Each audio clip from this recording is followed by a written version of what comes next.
아들이 빵을 달라고 하는데 너희 중에서 누가 돌을 주겠느냐? 아들이 생선을 달라고 하는데 누가 뱀을 주겠느냐? 비록 너희가 나쁜 사람이라 할지라도 자녀에게 좋은 것을 주려고 하는데 하물며 하늘에 계신 너희 아버지께서 구하는 사람에게 좋은 것을 주시지 않겠느냐? 오늘 설교의 제목은 독신과 결혼 사이에서 또는 결혼과 독신 사이에서라는 내용인데, 여러분들과 함께 독신으로 살 것인지 또는 결혼하면서 삶을 또 이어갈 건지에 대한 내용을 한번 성경을 중심으로 나눠보도록 하겠습니다. 성인이 되면 우리가 답해야 하는 여러 질문들이 찾아오게 됩니다. 그 중에 하나가 무엇이냐? 독신과 결혼, 결혼과 독신 사이에서 나는 어떤 삶을 선택할지에 대해서 성인이 되었다면 반드시 고민해야 되고, 그리고 답해야만 합니다. 누군가는 목사님, 아직 저는 나이가 어려서 저한테는 먼 이야기예요 라고 말씀하실 수도 있어요. 그래서 그때 가서 생각해 보겠다라고 마음속으로 그렇게 답하실 수도 있겠죠. 그런데 아직 나에게 먼 이야기라고 말하기에는 흘러가는 시간의 속도가 우리에게 그렇게 우호적이지 않아요. 여러분, 시간의 속도는 여러분들이 다음으로 미루기에는 여러분들의 사정을 절대로 봐주지 않는다라는 걸 꼭 기억해 주세요. 지금 고민하고 올바른 방향을 설정해 놓지 않으면 나중에는 시간에 쫓기거나 아니면 남들이 그렇다라고 말하니까 어쩔 수 없이 선택해서 내 마음이 결코 개운치도 않은데 그냥 시대가 말하는 대로 흘러갈 수 있다라는 것. 그래서 성인이 되었다면 독신과 결혼 사이에서 나는 어떤 삶을 살지에 대해서 진지하게 고민해 보아야 된다라는 것입니다. 또 어떤 사람들은 독신과 결혼 사이에서 당신은 어떤 삶을 이어갈 것입니까? 라는 이 질문 앞에, 목사님, 지금 제 삶에 다른 급하고 중요한 게 너무 많아요 라고 이야기를 하시는 분들도 계세요. 그리고 또 어떤 분들은 이렇게 얘기를 하죠. 목사님, 자리부터 잡고요. 여러분, 그런데 그렇게 독신과 결혼 또는 결혼과 독신의 삶을 그냥 이 다음 스텝으로 미루기에는 그 삶이 차지하는 그 중요성이 다른 것 때문에 제쳐두기에는 너무 크기 때문에, 여러분, 그냥 이거부터 하고요 라고 독신과 결혼 사이의 그 질문을 미루기에는 지혜롭지 못한 선택이라고 할 수 있습니다. 그렇기 때문에 성인이 된 바로 지금 여러분들은 독신과 결혼 사이, 그리고 결혼과 독신 사이에서 나는 어떤 삶을 살 것인지에 대해서 고민해 보아야 합니다. 물론 하나님을 믿는 우리는 모든 것을 내가 선택하고 내가 결정하는 삶을 살지 않죠. 우리는 하나님의 인도하심을 구하는 성도입니다. 그런데 하나님의 인도하심을 구한다라는 것은 내 삶에 대해서 아무런 대책 없고 별 생각 없고 또 아무런 계획 없이 그냥 흘러가는 대로 살아내는 것이 절대로 아닙니다.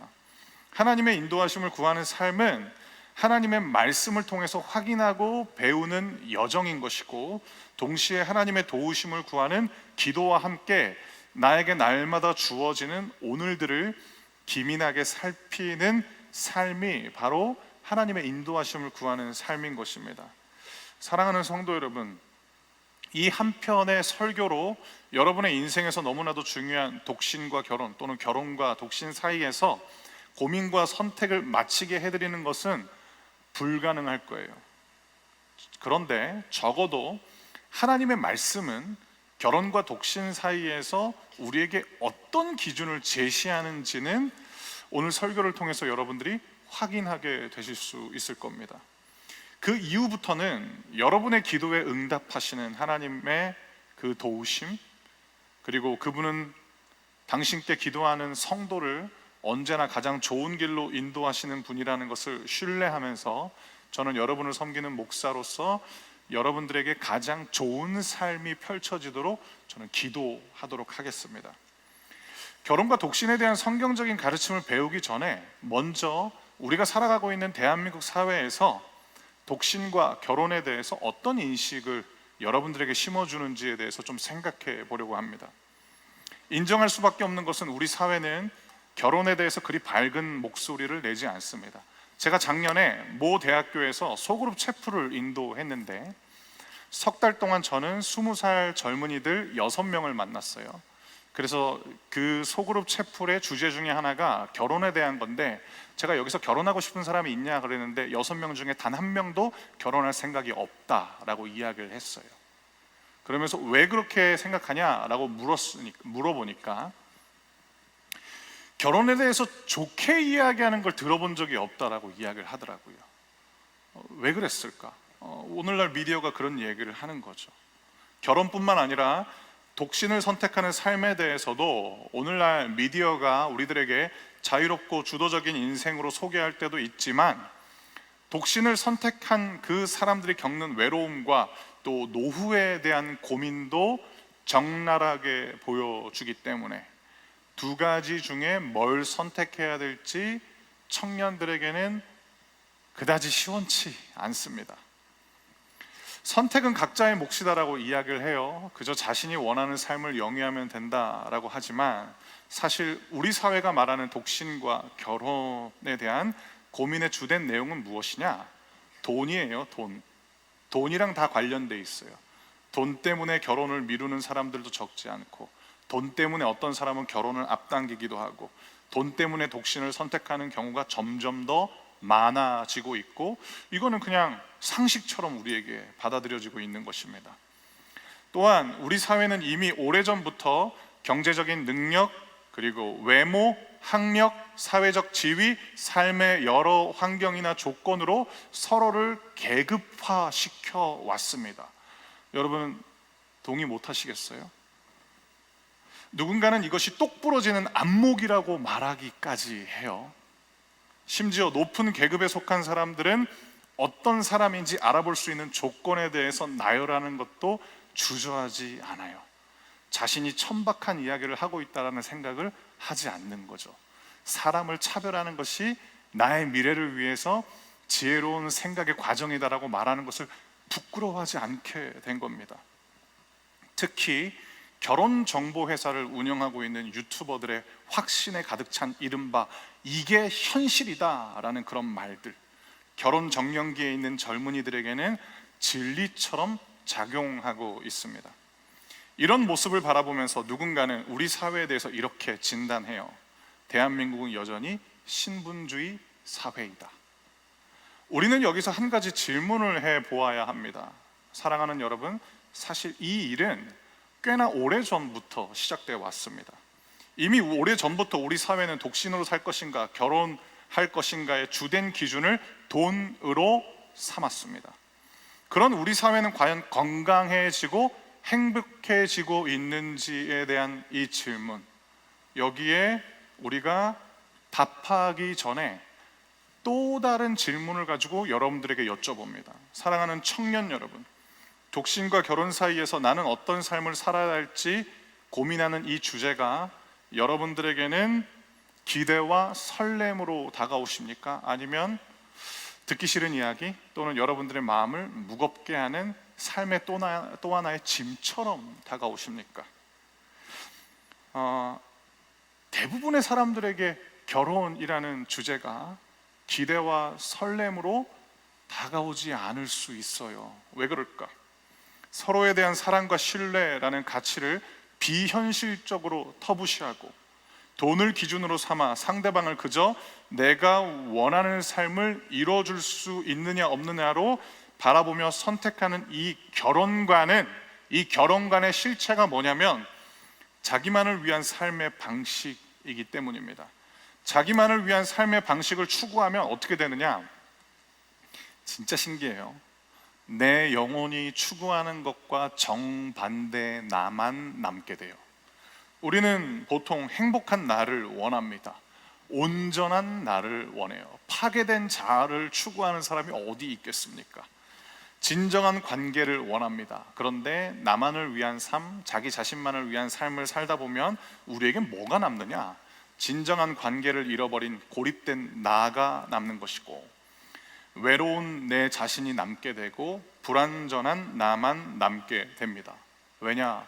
사람은 사회적 존재인데 나만을 위한 삶을 살다 보면 어느새 사회로부터 저만큼 떨어져 있기 때문에, 그래서 우리들이 날마다 마주하는 우리들의 모습은 불완전한 존재인 것입니다. 자기만을 위한 삶을 살면 어떻게 되느냐? 타인의 기대에 부응하는 관계에 대한 성실함을 잃어버립니다. 여러분 한번 상상해 보시겠어요? 저 여러분 매주 만나잖아요. 그런데 제가 여러분들에 대해서 별 관심이 없다라고 한번 상상해 보시겠어요? 여러분들이 어떻게 되는지 별 관심은 없고 그냥 여러분들은 제 목회 커리어를 쌓아가기 위한 하나의 과정일 뿐이다 라고 생각한다라고 상상해 보시겠어요? 그러면 우리는 목사와 성도의 동역이 일어나지 않는 거죠. 우리는 관계가 아닌 거죠. 그런데 세상은 그렇게 사는 게 똑똑한 것이다라고 이야기를 하고, 세상은 오직 나만을 위한 삶을 쌓아가는 것이 후회가 남지 않은 삶이다라고 가르쳐 주고 있는 것입니다. 그러면 어떻게 되느냐? 자기만을 위한 삶을 사는 이들이 많아질수록 사회 구성원으로서의 책임을 감당하는 이들이 점점점 줄어들기 때문에 사회는 병들어 버립니다. 그저 서로가 나를 위해 존재하지 않는 타인을 탓하면서 그렇게 점점 더 이기주의는 극대화되는 것입니다. 이미 대한민국은 그런 사회가 됐어요. 그럼에도 불구하고 진짜 지겨울 정도로 나만을 위한 삶을 살아야 된다라고 청소년 때부터 가르쳐주고 있는 거죠. 그게 똑똑하고 후회를 남기지 않는 삶이다라는 믿음을 강요해요. 그러나 그런 믿음 강요할 필요 없어요. 우리는 이미 철저한 개인주의 시대를 살고 있고, 적지 않은 사람들이 대한민국의 현 시대를 바라보면서 이제 대한민국 사회는 외로움이 명제가 되어버린 사회다라고 이야기를 합니다. 누가 그 이야기에 아니다라고 말할 수 있겠어요? 대부분의 사람들은 끄덕입니다. 그러면 하나님이 가르쳐 주시는 삶의 방식은 무엇일까? 세상은 나를 위해서, 나만을 위해서 살라고 말하는데 우리를 만드신 하나님은 우리에게 어떻게 살아야 된다라고 말씀하실까? 이것은 예수님의 가르침 속에 등장하는데 마태복음 22장 37절부터 40절 말씀, 저와 우리 성도님들이 한 절씩 읽도록 하겠습니다. 먼저 여러분들이 37절을 읽어주시겠습니다. 시작.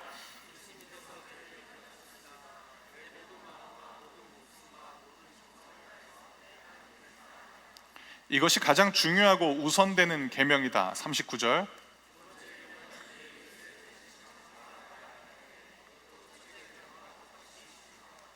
모든 율법과 예언자들의 말씀이 이 두 계명에서 나온 것이다. 40절은 이렇게도 번역할 수 있어요. 이것이 기독교 신앙의 핵심이다라는 것. 자, 예수께서 말씀해 주신 성도의 삶, 크리스천의 삶, 그리고 성경이 사람을 향해서 가르쳐주는 인생의 모습은 무엇이냐면 마음과 뜻과 힘을 다하여서 하나님을 사랑하는 것이고, 우리는 우리 자신에 대해서 아주 아끼는 마음이 있잖아요. 그 마음처럼, 우리를 헤아리는 그 마음처럼 상대방을 헤아리고 사랑해야 된다라는 것. 야, 굉장히 곤란해요. 나는 어디 있는가? 내가 없는 거예요. 하나님 사랑, 이웃 사랑. 그렇기 때문에 적지 않은 크리스천들이 이 말씀을 읽을 때는 참 좋다라고 하지만 이 말씀을 여러분들의 삶의 현장에서 실천하라 라고 하면 나를 잃어버릴까 봐 주저하게 되는 것입니다. 하나님 사랑과 이웃 사랑의 삶의 방식으로 그리스도인들은 결혼과 독신뿐만 아니라 어떠한 삶의 자세를 견지해야 되는 것인가? 사랑하는 성도 여러분, 하나님 사랑과 이웃 사랑의 기준을 가지고 여러분들의 직업을 대하셔야 되고, 하나님 사랑과 이웃 사랑의 기준을 가지고 여러분들의 진로에 대해서 고민하셔야 되는 것이고, 하나님 사랑과 이웃 사랑을 기억하면서 여러분들의 대인 관계를 형성하시는 게 성도다운 삶, 성경이 우리에게 가르쳐주는 삶의 모습입니다. 그러므로 예수님을 믿는 크리스천으로서 성인이 된 우리는 결혼과 독신 사이에서도 세상이 말하는 것과 다른 기준을 적용해야 되는 거죠. 무엇이 나를 행복하게 해주는가가 아니라 어떤 삶이 하나님을 더욱더 사랑할 수 있는가, 어떤 삶이 이웃을 더욱더 사랑할 수 있는가, 결혼과 독신 사이에 섰을 때도 동일한 기준을 가지고 우리는 답할 수 있어야 된다라는 것입니다. 그리스도인으로서 이 주제에 대해서 진지하게 고민하고 실제적인 가르침을 주었던 인물이 있는데 그 사람이 바로 바울입니다. 그런데 바울은 놀랍게도 고린도전서에서 결혼을 권하는 게 아니라 독신을 권하는데, 이 본문에 대해서도 우리가 한번 살펴보도록 하겠습니다. 고린도전서 7장 6절부터 8절 말씀. 목사님 그럼 독신으로 살라고요? 아니에요. 설교 끝까지 들어보세요. 그래도 일단은 고린도전서 말씀 읽어볼게요. 제가 6절을 읽고 그 다음은 여러분들이 8절은 다 같이 읽도록 하겠습니다. 이것은 내가 충고로 드리는 말씀이지 명령은 아닙니다. 7절.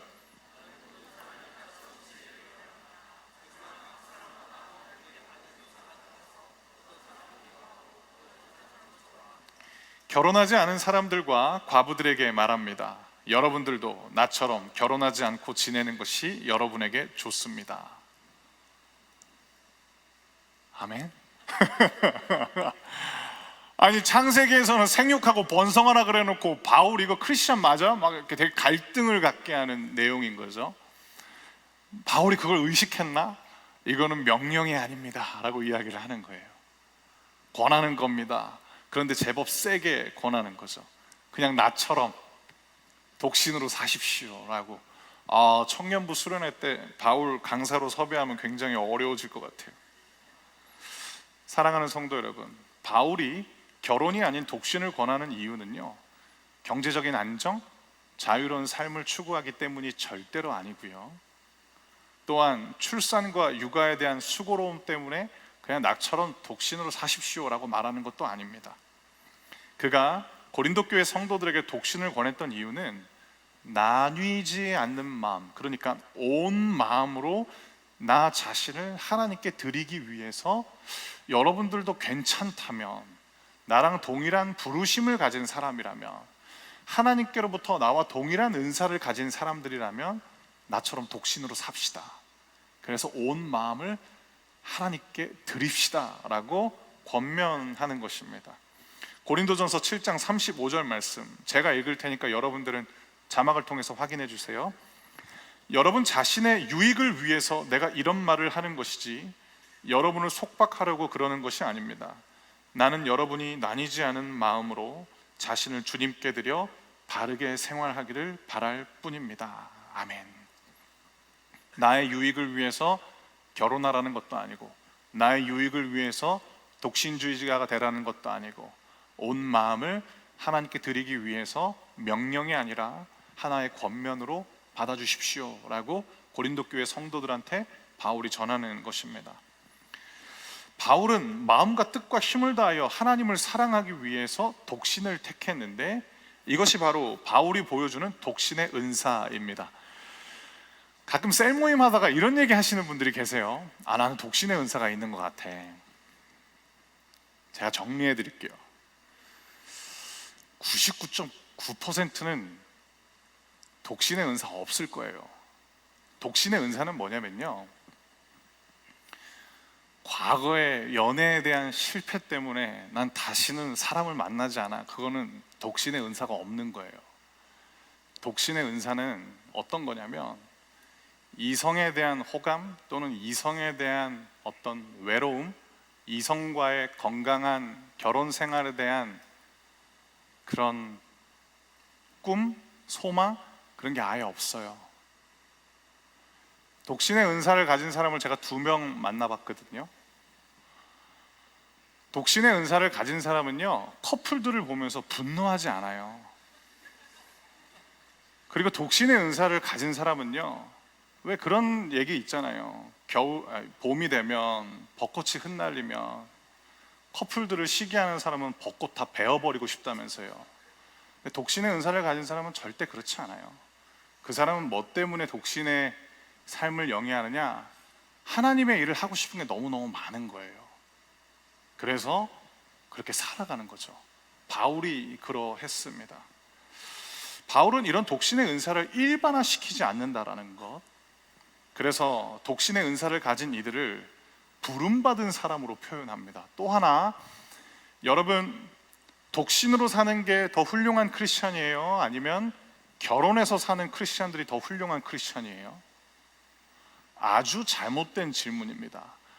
예수님을 닮은 크리스찬이 훌륭한 크리스찬일 뿐입니다.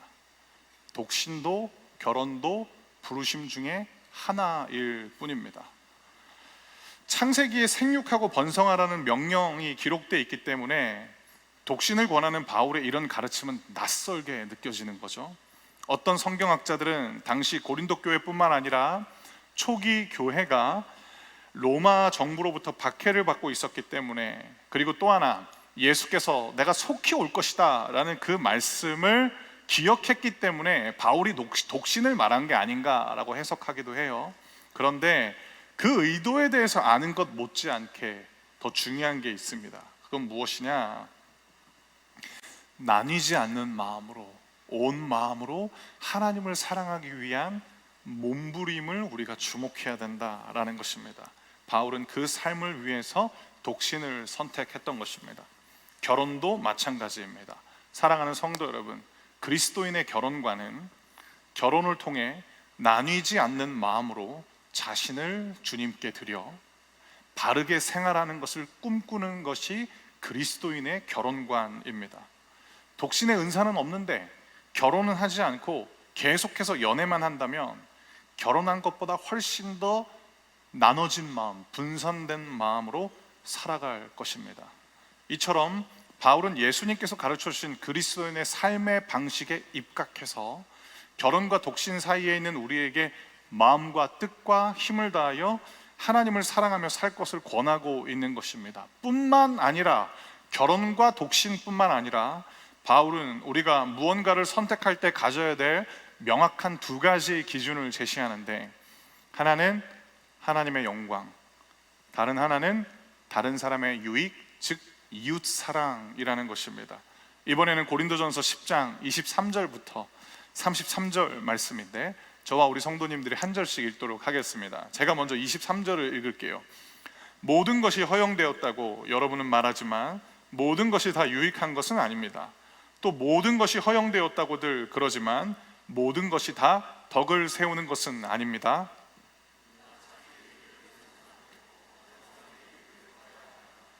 시장에서 파는 고기는 어떤 것이 되었든지 양심을 위해 꼬치꼬치 캐묻지 말고 그냥 사 먹으십시오. 땅과 그 안에 가득한 것이 다 주님의 것이기 때문입니다. 주님을 믿지 않는 사람이 여러분을 식사에 초대하여 여러분이 그 집에 가거든 차려놓은 음식은 양심을 위해 꼬치꼬치 캐묻지 말고 무엇이나 드십시오. 그러나 누가 이 음식은 제물로 바쳤던 것이요 라고 말하면 말해준 그 사람과 그의 양심을 위해 그 음식을 먹지 마십시오. 내가 여기서 말하는 양심은 여러분 자신의 양심이 아니라 다른 사람의 양심을 의미하는 것입니다. 왜 나의 자유가 다른 사람의 양심에 의해 판단을 받아야 합니까? 내가 감사하고 음식을 먹는데 내가 음식을 먹은 것 때문에 비난받아야 할 이유가 어디에 있습니까? 그러므로 여러분은 먹든지 마시든지 무엇을 하든지 모든 것을 하나님의 영광을 위해 하십시오. 유대인에게나 이방인에게나 하나님의 교회 걸림돌 같은 존재가 되지 마십시오. 나처럼 하십시오. 나는 나의 유익을 구하지 아니하고 많은 사람들의 유익을 구하였습니다. 많은 사람들이 구원받도록 모든 면에서 모든 사람들을 기쁘게 하려고 하였습니다. 아멘. 사랑하는 성도 여러분, 이 말씀을 가지고 결혼과 독신, 독신과 결혼 사이에 있는 여러분들의 삶의 정황을 한번 대입해 보도록 하겠습니다. 여러분은 지금 결혼을 선택할 수도 있고 독신을 선택할 수도 있어요. 그런데 무엇을 선택하는 것보다 중요한 것은 무엇이냐면 여러분이 어떤 마음으로 선택하는가인 것입니다. 하나님의 영광과 다른 사람의 유익을 기준으로 선택하는 것이 그리스도인다운 선택인 것이고, 하나님을 믿는 믿음 안에서 어른다운 선택이라는 것입니다. 다만 하나님의 영광을 구한다라는 것이 여러분들에게 조금 모호하게 다가올 수 있기 때문에 이에 대한 부연 설명을 좀 드리겠습니다. 하나님의 영광을 위한다는 건 뭘까? 우리의 선택을 통해서 하나님을 믿는 사람뿐만 아니라 하나님을 믿지 않는 사람 모두에게 그 순간 하나님이 명예로워지는 것이 하나님의 영광을 추구하는 것입니다. 예를 들어 이런 거예요. 우리들의 선택과 결정을 바라보면서 예수님을 안 믿는 사람이라 할지라도 예수 믿는 사람들 뭔가 다르네라는 것. 하나님을 믿으면 저렇게 사는구나 라는 그 고백이 나오는 순간 하나님의 영광 받으시는 것입니다. 이것이 바로 하나님의 영광을 위한 삶인 것입니다. 이 기준과 함께 내 주변에 있는 사람들, 그리고 앞으로 내가 만날 사람들에게 무엇이 가장 좋을지를 놓고 하나님께 기도하면 독신과 결혼뿐만 아니라 여러분들의 삶에 언제나 예수님께서 약속하고 계시는 좋은 것이 주어질 것입니다. 그게 무엇이냐?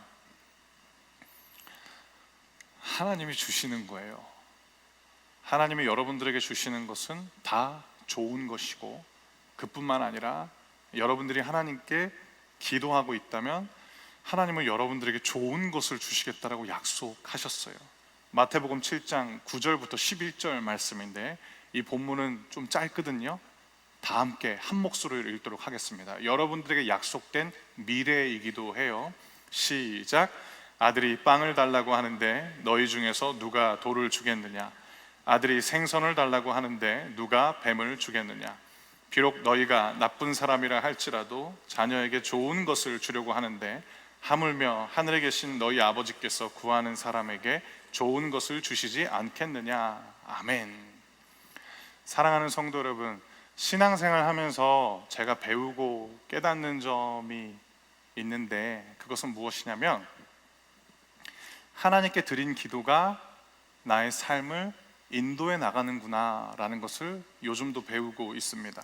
특히 어떤 기도가 내 삶을 인도해 나가냐면, 내가 하고 싶은 기도, 내가 해왔던 기도 말고 하나님의 말씀인 성경으로부터 배운 기도를 하면 그 기도가 제 삶을 인도해 나가더라고요.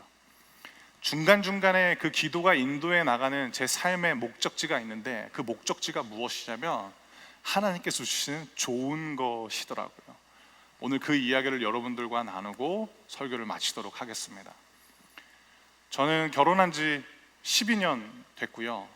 저한테는 두 자녀가 있어요. 첫째는 딸, 둘째는 아들이에요. 우리 딸은 한국 나이로는 9살, 우리 아들은 한국 나이로 7살. 제가 계획했던 결혼과 가족인가? 그렇지 않아요. 그냥 저는 어떻게 기도했냐면, 하나님의 영광을 추구하면서 살 수 있게 해주세요. 그리고 하나님, 저는 목사라는 꿈을 하나님께서 주셨으니까 제가 섬기고 있는 성도님들, 그리고 앞으로 제가 섬겨야 될 성도님들에게 가장 좋은 방향으로 인도해 주세요 라고 기도했고, 이거는 제 목회 현장뿐만 아니라 저도 여러분들처럼 결혼하기 전에 결혼에 대해서 고민하고 있던 터에도 동일하게 기도를 했습니다. 저는 목사님 딸을 만나고 싶었어요. 이유는 간단했어요. 저희 가족 가운데, 그러니까 제 친척분들 중에 단 한 분도 목회자가 계시지 않았어요. 저는 저희 아버지와 저희 어머니가 저희 집안의 1대 크리스찬이에요. 그리고 제가 이제 두 번째로 예수를 믿게 된 거여서 저는 늘 어떤 컴플렉스가 있었냐면은, 내가 본 게 너무 없다. 목회를 잘하고 싶은데 내가 뭘 본 게 있어야지. 그래서 저는 목사님 딸이랑 결혼하고 싶었어요. 목사님 딸들 당황하지 마세요. 저 이미 결혼했으니까 그냥 마음 편안히 설교 들으시면 돼요. 안 되는 거예요. 진짜 안 되더라고요. 그래서 하나님한테 기도했어요. 하나님, 그냥 알아서 해달라고. 우리 아내는 목사님 딸이 아니에요. 근데 우리 아내는 어떤 사람이냐? 예배 드리는 걸 아주 행복해하고 즐거워하는 크리스찬이에요. 그리고 저를 만나기 전에 하나님이랑 아주 친한 사람. 제 아내가 저를 위해서 연애할 때부터 이런 기도를 했다는 거예요. 주중 예배를 갔는데 하루는 저녁에 어떤 이제 설교자가 올라오는 거예요. 그때는 이제 제가 남자친구였을 때였어요. 물론 저는 안타깝게도 그 예배를 가지 않았어요. 죄송해요. 저 혼자만 웃어가지고. 같이 갔었어야 되는데 우리 아내가 저보다 훨씬 더 신실해요.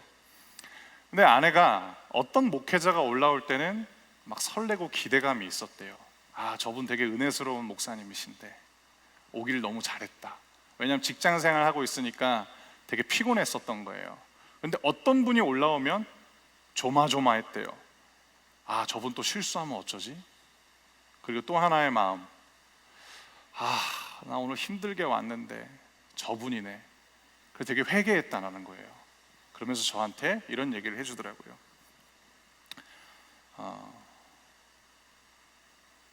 강대상에 올라갔을 때 성도님들이 기대할 수 있는 목회자가 되게 해달라고 기도한다고.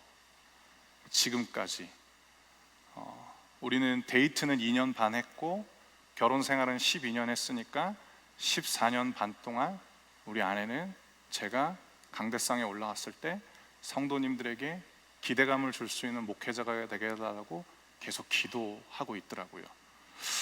그 기도가 응답돼야 될 텐데. 그리고 자녀를 저희가 기다리고 있을 때 하나님께 제가 이렇게 기도드렸어요. 하나님, 제 마음은 아들 둘을 원합니다.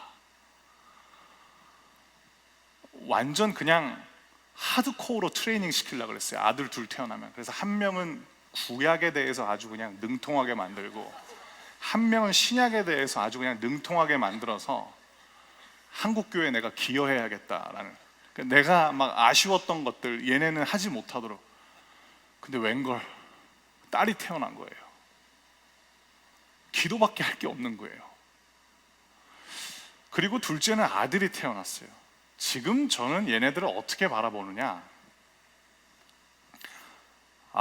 딸은 딸이라서 너무 사랑스럽더라고요. 아들은 아들이라서 너무 사랑스러워요. 이 아이들을 통하여서 넥들을 섬기고 있는데 여러분들을 보는 눈이 달라진 거예요. 자매님들은 자매님들이라서 너무 소중하고 아름답고, 우리 형제님들은 형제님들이라서 너무 멋지고 소중한 거예요. 하나님은 나에게 언제나 가장 좋은 걸 주시는구나. 만약에 제가 기도한 대로 아들 둘 태어나서 유치원 시절 때부터 제가 막 강압적으로 너는 구약을 해야 돼, 너는 신약을 해야 돼, 걔네도 힘들고 저도 너무 힘들었을 것 같아요. 근데 하나님께서 이렇게 딸 한 명, 아들 한 명 주시니까 청년들 섬길 때도 자매님들, 형제님들 볼 때 마음이 달라지게 하시고 눈이 달라지게 되더라고요. 사랑하는 성도 여러분, 저는 여러분들을 위해서 기도하는 목사니까 어떤 믿음을 가지고 기도하고 있냐면, 여러분들이 지금까지 해왔던 기도 말고, 여러분들이 하고 싶은 그런 기도 말고, 진짜로 성경이 가르쳐주는 그 기도를 통해서 하나님이 주시는 좋은 것을 누리게 해달라고 제가 기도하고 있거든요. 결혼과 독신뿐만 아니라 여러분들이 마주하게 되는 수도 없는 선택과 결정 앞에서 하나님의 영광을 추구하시길 바라고, 여러분들을 만나게 되는 그 다른 사람들의 유익, 이웃사랑의 관점으로 선택하시길 바랍니다. 그리고 하나님께 도와달라고 기도하세요. 그럼 하나님이 여러분들에게 하나님만 주실 수 있는 좋은 것을 선물로 주실 것입니다. 이 은혜가 우리 사랑하는 넥스트림 모든 성도님들에게 임하길 주님의 이름으로 축복합니다.